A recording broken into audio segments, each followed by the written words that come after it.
Olá, meus amigos, muita paz a todos. Olá.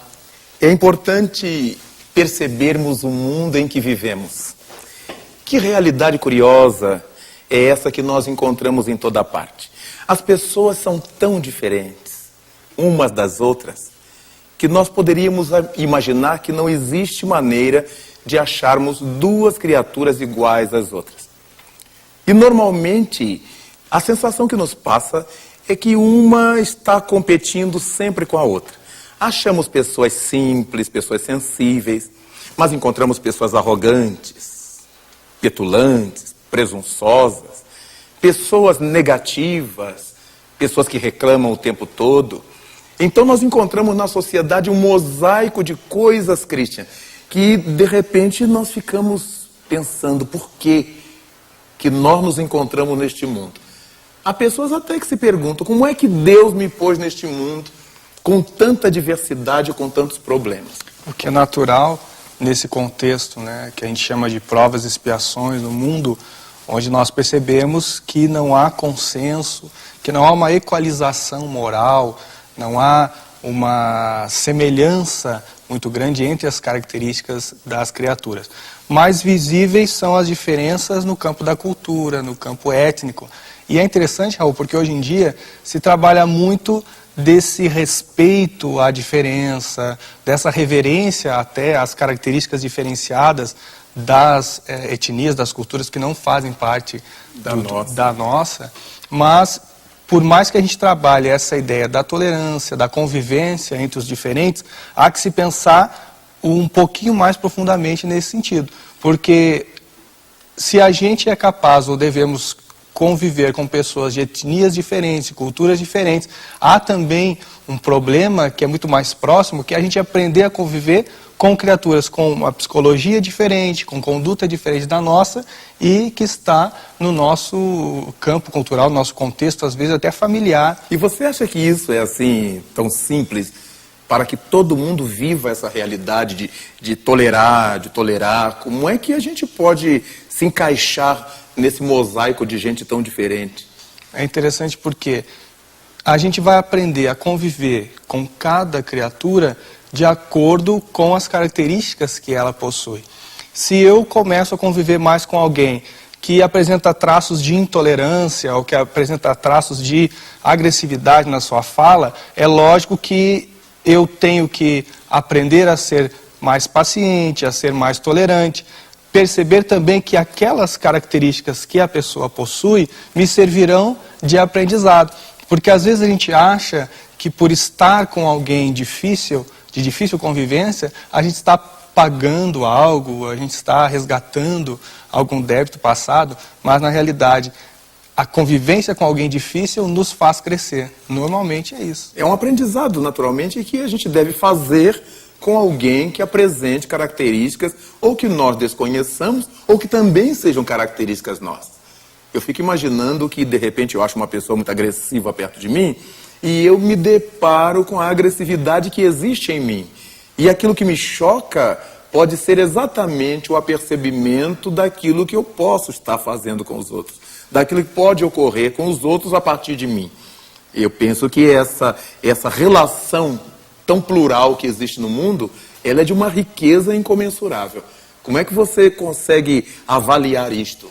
Então, a gente percebe que essa riqueza, a riqueza da diferença das características, da diferença da psicologia, das inclinações, é que faz com que a gente entenda que muitas vezes vem aquela atitude incoerente com a nossa postura. Às vezes vem a agressividade, às vezes a pessoa, por se portar de uma forma, nos atinge. Aí é que entra a questão que nós temos que discutir profundamente, que é a ideia de não passar recibo, de não assumir uma postura equivocada diante das agressões do dia. Essa situação de um mundo diferente, de um mundo plural, vai nos dando a real dimensão do quanto precisamos aprender para conviver com as pessoas, para não passar recibo à loucura dos outros e ser feliz aqui na terra.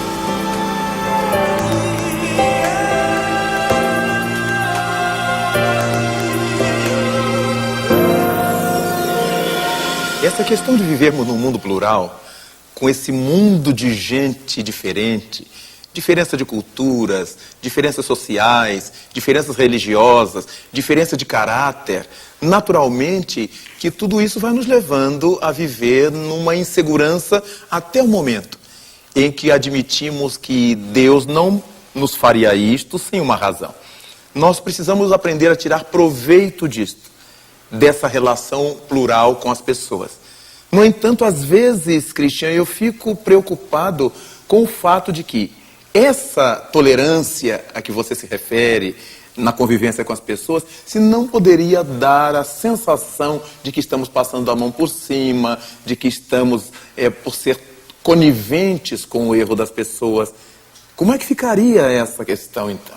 E é uma confusão muito frequente nas relações entre os indivíduos, porque muitas vezes as pessoas pensam da seguinte forma: se eu perdoar, ou se eu for indulgente para com as imperfeições, para com os defeitos alheios, eu vou estar promovendo aqueles defeitos, eu vou estar dizendo continue assim. Mas a gente percebe que quando nós somos indulgentes, quando nós somos tolerantes em relação a essas deficiências, nós promovemos sempre a reeducação. Porque nós, segundo a ótica de Jesus Cristo, nós temos que amar aquele que erra, mas não os erros em si. Então, na medida em que nós entendemos, na medida em que nós promovemos a reeducação através do perdão, através da indulgência, nós estamos promovendo o indivíduo, o ser humano, e não os erros. Jesus Cristo também disse que nós deveríamos ter a mansuetude dos pombos, mas ao mesmo tempo a prudência das serpentes. Se nós fôssemos aceitar tudo quanto é erro, tudo quanto for uma atitude negativa, uma atitude que tenda a fazer mal ao outro... O mundo seria um terror. Evidentemente, porque nós estaríamos adentrando o mar da conivência e não do perdão necessário para a convivência. E em cima do que você está lembrando, também o Cristo lembrou-nos que seria importante que amássemos a pessoa e não ao erro dela. Nos textos sagrados nós encontramos que Deus não quer a morte do pecador, mas a eliminação do pecado. Ou, de acordo com a tradução, não quer a morte do ímpio, mas sim a destruição da impiedade. Em verdade, esse é um processo em que nós estaremos buscando a nossa renovação. Deixar de ser ímpio, deixar de praticar a impiedade é um processo, é uma dinâmica renovadora. De maneira que, para aproveitarmos essa nossa estada na terra e não passarmos recibo à violência dos violentos, à agressividade dos agressores, vamos tendo que também policiar as nossas condições. Às vezes nós imaginamos que o outro tenha esse ou aquele defeito, e é exatamente esse ou aquele defeito que está em que a gente tem. Então a gente percebe o quê? Em muitas situações, quando nós falamos assim, eu não levo desaforo para casa, ou eu não vou aceitar o que ele está me fazendo, ele está me agredindo, eu vou agredir também. Na realidade está exteriorizando, está dando mostras que nós sintonizamos com aquela pessoa porque temos os mesmos problemas, os mesmos defeitos. Não adianta reclamar de alguém que quer sempre dar a última palavra nas discussões, mas em contrapartida a gente quer dar, a gente que quer finalizar, a gente quer a nossa fala sendo vencedora, a gente afirma as coisas de forma categórica. Então a gente passa a entender. Temos muitas certezas, não é? Diante daquilo que o mundo está vivendo. Nós somos muito peremptórios, a certeza da gente é a certeza absoluta. Então a gente vê a ideia de que quando eu passo o recibo, significa que eu estou na mesma frequência. Se alguém traz lixo para a minha vida, se alguém me faz mal e eu acato e eu aceito, e eu entro naquela faixa de pagar na mesma moeda, de não perdoar, de não entender o contexto em que aquela pessoa que agride está vivendo, eu acabo sintonizando, acabo passando o recibo e naturalmente me sentindo mal.